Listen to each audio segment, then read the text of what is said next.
महाराष्ट्र प्रदेश काँग्रेस कमिटीचे अध्यक्ष नाना पटोले यांचा वाढदिवस शनिवारी विविध सामाजिक उपक्रम राबवून साजरा करण्यात आला। 5 जून 2021 रोजी प्रदेश काँग्रेस कमिटीचे अध्यक्ष नाना पटोले यांच्या वाढदिवसानिमित्त अमरावती जिल्ह्यातील ग्रामीण भागात गरजू आणि गरीब कुटुंबियांना मदतीचा हात हा कार्यक्रम जिल्हा परिषद सदस्य आणि प्रदेश काँग्रेस कमिटीचे सचिव प्रकाश साबळे यांनी राबविला आहे। लॉकडाऊनच्या काळात वाताहत झालेल्या गरजू निराधार व दिव्यांग कुटुंबियांना धान्य, किराणा किट प्रदान करण्यात आले। तसेच प्राथमिक आरोग्य उपकेंद्राचे अंगणवाडी सेविका व आशा वर्कर यांना वृद्ध आजारी रुग्ण, महिला व छोटी बालके यांच्यासाठी ग्लुकॉन डी चे पॅकेट प्रदान करण्यात आले। या प्रसंगी प्रकाश साबळे मित्रमंडळीची टीम उपस्थित होती। महाराष्ट्र प्रदेश काँग्रेस कमिटीचे सन्माननीय अध्यक्ष आदरणीय नानाभाऊ पटोले, एक आमचं शेतकऱ्यांचं नेतृत्व पूर्ण महाराष्ट्र त्यांना एक मजबूत असा नेता म्हणून मानतो।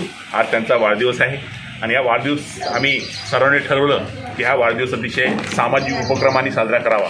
आणि सध्या कोरोनामुळे अतिशय भयावह स्थिती आहे। लॉकडाऊनमुळे सर्व कामं थांबलेले आहे, मजुरांना काम नाही, जे गरीब लोक जे रोज शहरामध्ये जाणार आहेत ते सर्व कामं थांबले असताना अशा लोकांच्या संध्याकाळी चूल पेटत नाही अशी अवस्था झाली आहे। त्यामुळे आम्ही हा वाढदिवस आमदार नानाभाऊचा वाढदिवस हा एक अतिशय गरजू लोकांना अन्नधान्याचं वाटप, किराणा किटचं वाटप करून आम्ही साजरा करतो आहे। त्याची सुरुवात आज आम्ही सकाळी 7 वाजतापासून कामुंजा यासारख्या ऐतिहासिक आदर्श गावापासून सुरुवात केलेली आहे। Vidarbha news bureau, Amravati.